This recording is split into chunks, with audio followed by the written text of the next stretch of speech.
Smoothening plus keratin. इसमें तो हमने शॉर्टकट किया था, न्यूट्रीलाइजर खा गए हो आप, है ना। न्यूट्रीलाइजर की जगह आपने केराटिन लगाया, सिर्फ एक ये प्रोडक्ट लगाया और एक ये केराटिन, बस। ये न्यूट्रीलाइजर को तो भूल गए आप। तो ये सर्विस अलग है, शादी नहीं चलती है, उसकी भी गारंटी नहीं आजकल। आज ऑप्टिकेयर या एक्सटेंशो, इसी से ब्रांड का शैम्पू आएगा जो आपको दिख रहा है, ऑप्टिकेयर मास्क, इसी ब्रांड का शैम्पू है। हेयर वॉश के बाद बालों को करना है ड्राई। बिफोर सेक्शन में बात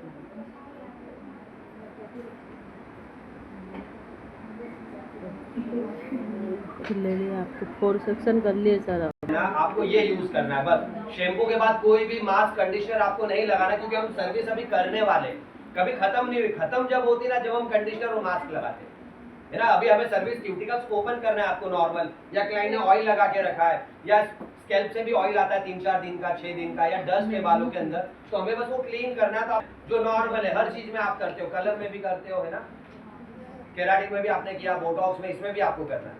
उसके बाद लेना है आपको स्मूथनिंग क्रीम। किसी भी ब्रांड का आप स्मूथनिंग क्रीम ले सकते हो, जो भी आपके वहां अवेलेबल हो आप ले सकते हो। ये आप 100 से 150 ग्राम ले सकते हो। है 50-60 ग्राम में कुछ नहीं होगा, क्योंकि ये लिक्विड फॉर्म में नहीं है, ये क्रीम फॉर्म में है, तो ये ज्यादा लगेगा। जो प्रोडक्ट लिक्विड फॉर्म में होता है वो कम क्वांटिटी में लगता है। इसको आप आधा बाउल भर के भी निकाल सकते हो ना। तो आप ऐसे बालों के ऊपर स्पा की सिटिंग दो, या वो कस्टमर होम केयर में शैम्पू मास्क लगाएगा, ऑटोमेटिक उसका जो जला हुआ बाल, फ्रीजी बाल होता है ना, वो ठीक होने लग जाएगा।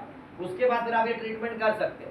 तो हमेशा मैंने कहा कि क्लाइंट को पहले आप फोन पे बात करने की बजाय उसको सैलून पे बुलाओ, आप उसका हेयर देखो पहले कि उसके हेयर के नीड में क्या ट्रीटमेंट आप कर सकते हो, कितने दिन बाद कर सकते हो, उसके बाद ही आप हाँ बोलो। आपको आना है, जो भी आपने सेक्शन छोड़ा है उसमें से हेयर को लेना है, बालों को खींच के देखना है। आपका बाल रबड़ की तरह होना जरूरी है। जब तक ये नहीं होगा आप इसका हेयर वॉश नहीं कर सकते। तो आप चेक कर लेना, जब आपका बाल रबड़ की तरह हो जाता है आपको करना है हेयर वॉश। हेयर वॉश हमेशा नॉर्मल पानी से होगा। पहले पानी डालना है आपको गुनगुना, हेयर को मल्सीफाई करना है और नॉर्मल वाटर से रिंस कर देना। उसके बाद करना है बालों को ड्राई। अगर इस समय अगर आपका बाल ओवर प्रोसेस हो जाता है थोड़ा सा, या फ्रीजी हो जाता है, तो आपको ये जो आपने स्मूथनिंग क्रीम का वॉश किया, बालों को ड्राई किया, उसी समय में आपको स्पा क्रीम लगाना जरूरी है ना। अगर बाल आपकी गलती की वजह से ड्राई हो चुका है या फ्रीजी, जैसे किसी होता है स्मूथनिंग क्रीम लगाने के बाद चेक करना भूल जाते हैं, आगे पीछे टाइमिंग हो जाता है, या क्लाइंट आपसे झूठ बोलता है कि हाईलाइट्स कर रखी थी उसके ऊपर उसने काला कलर कर लिया, तो आप पहचान नहीं पाए और कस्टमर ने भी मना कर दिया कि नहीं मैं तो नहीं यूज करती हूँ। तब जब आप ये ट्रीटमेंट करोगे तो कहीं ना कहीं वो बाल आपको फ्रीजी दिखेगा, ड्राई।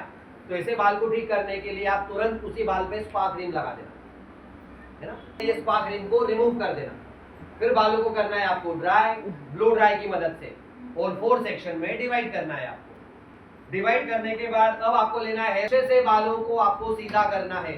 पूरा बाल एकदम प्रॉपर सीधा होना चाहिए। 5 बार, 6 बार, 7 बार, 8 बार आपको स्ट्रोक लगाना ही पड़ेंगे, ताकि प्रॉपर हेयर स्ट्रेट और शाइनी हो जाए, क्योंकि ये आइनिंग डिसाइड करेगी आगे का काम। जैसे पता चला आपने क्रीम तो बहुत अच्छे से लगाया, बाल भी बहुत अच्छे से फ्लेक्सिबल कर लिए, बट आपने आइनिंग में कंजूसी कर, आइनिंग प्रॉपर अच्छे से जी 5 बार, 6 बार, 7 बार, 8 बार, 10 बार, जब तक पूरा बाल सीधा नहीं होगा तब तक आप उस बाल को छोड़ नहीं सकते हो।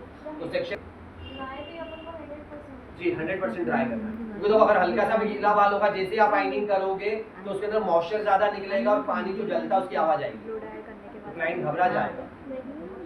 जैसे आपके थोड़े से गीले कपड़े होते हैं, आप प्रेस करते हो तो उसमें देखना पानी जब फ्यूम बनता है तब कैसी आवाज आती है। और वही बाल अगर आप ड्राई 100%, कुछ भी पता नहीं चलेगा आपको कपड़े पे, उसका बाल भी अगर बाल हल्का सा भी गीला है तो वो पानी थोड़ा सा जलेगा, उसकी आवाज अलग आती है, तो क्लाइंट को ऐसा लगता है मेरे बाल जल रहे हैं। तो हम 100% ब्लो ड्राई कर लेते हैं, पूरा बालों के अंदर मॉइस्चर नहीं होता है। नॉर्मल मॉइस्चर कौन सा आता है, जो हेयर के अंदर नमी होती है। जब आप वो आइनिंग करोगे तो वो मॉइस्चर निकलता है बाहर, जैसे आप कपड़ों पे प्रेस करते हो तो एकदम टाइट प्रेस होने के बाद सिलन हट जाती है आपका, तो हल्का सा मॉइस्चर आता है, वो एक अलग है। तो सेम बालों के अंदर से भी जो हेयर के क्यूटिकल्स के अंदर जो प्रोटीन आपका वाटर होता है ना, वो बर्न होता है, जिससे आपका बाल स्ट्रेट हो जाता है, बाल जलता नहीं है। कभी भी अगर आपकी आइनिंग अच्छी होगी और बाल चमक रहा है, इसका मतलब आपका बाल जला नहीं है।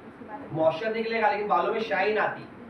जला हुआ बाल इस टाइप से दिखेगा आपको, स्मेल ज्यादा आती है उसमें से जलेगी, लेकिन नॉर्मल धुआं निकल रहा है तो आपको घबराना नहीं करना है आपको। और उसके बाद लेना है आपको न्यूट्रीलाइजर।